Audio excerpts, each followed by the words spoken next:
Clovis Grant, the CEO of 360 Kids here in York Region, joins us now on the feed with what we say to our young people about the killing of George Floyd, the thundering protests erupting now around the world while we are in the midst of a global pandemic. Thanks for being with us, Clovis. Thanks so much, Ann, for being here. So our young people are, and really people of all ages, are astonished, saddened, shocked, very moved by the images that they're seeing around the world in terms of protests, but what is going on in the United States. And I think it probably starts with the video that just about everyone has viewed of the killing of George Floyd. How do we help our young people try to come to grips with what they're seeing and what they're hearing right now?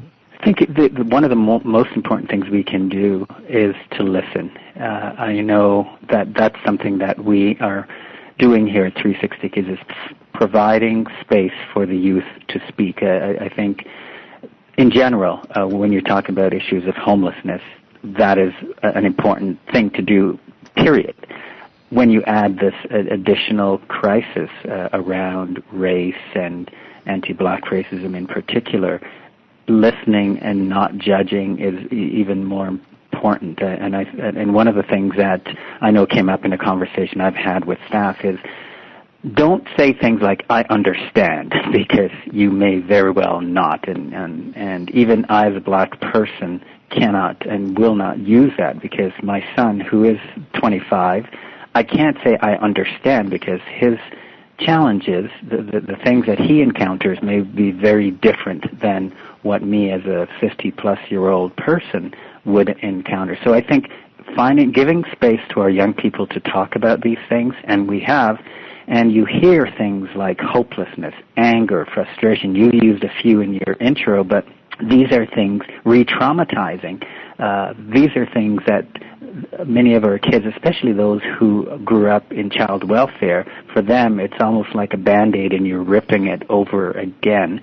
Just when you think you're making some progress, there's a reminder that you are not human or second class. Like, there are lots of feelings and emotions that come with that. And so you've got to take the time to listen to our young people and actually validate that their feelings, and not try to come up with answers, because that's very difficult to do.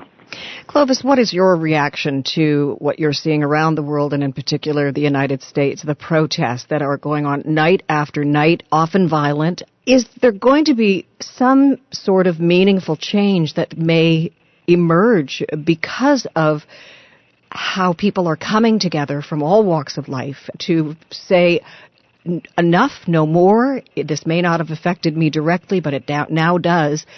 Will there be significant change as a result of this? That is a big, you've got a lot of questions there. And in terms of the violence, I'm not a proponent of violence by any means.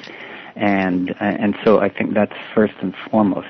I do understand the concerns that people have, the frustrations. I shared hopelessness, and I would like to think that there is a level of hope that can be garnered from this, with the unity that is happening across the world. I didn't realize it until today, just the numbers of different countries that are involved, and that is heartening.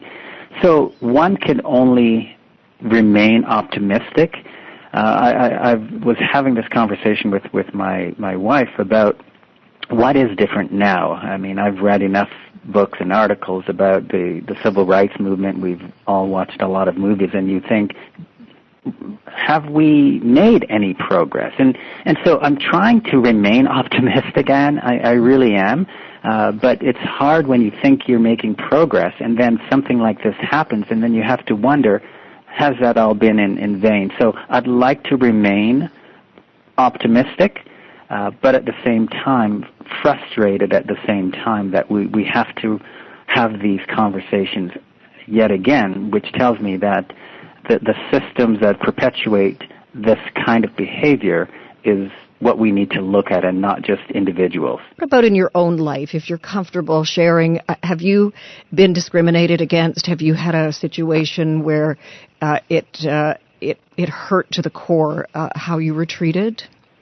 Yeah, I think for me it's comments like "go back to where you came from," which you like to brush things like that off.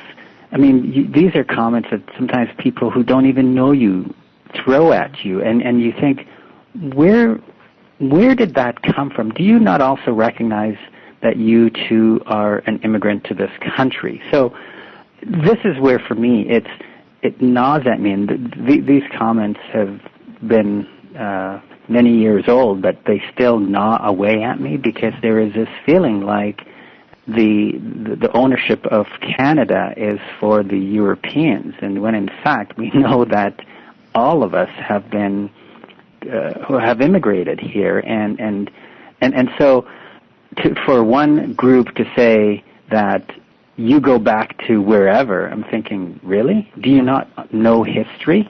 This is where the education for me comes, and so this is where I know some of the challenges with the indigenous populations, where they too feel that sense of not being belonged, when in fact, if anyone belongs, it would be that group. And so those are comments, when I hear them directed at me, they gnaw at me, and I can't tell you how many times I've been called the N-word and other words that try to demean your intelligence. And I did well in school, but most people, when they see you as a young black person, they think athletics, you must be good at basketball. And it's like, really? Is that how you see me?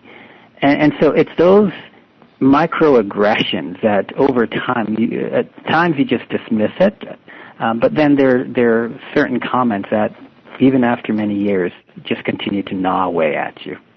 There is a sense of change in the wind.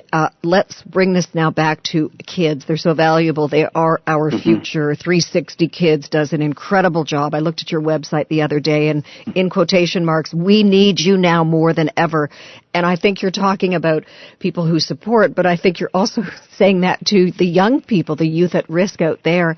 So what do you say to young people who are confused by this, but maybe even inspired to make change? Young people, we have a youth strategy that we're working with our partners throughout the region. Our commitment through that youth housing stabilization strategy is to look at how we can end homelessness and reduce the length of time a young person becomes homeless. And involved in that strategy are young people, and they're the ones that are also guiding us in helping us understand how to change some of these systemic issues.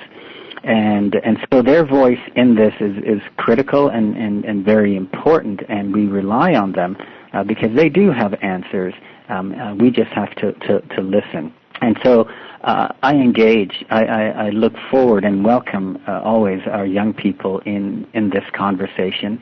I think it's important that they do have a voice.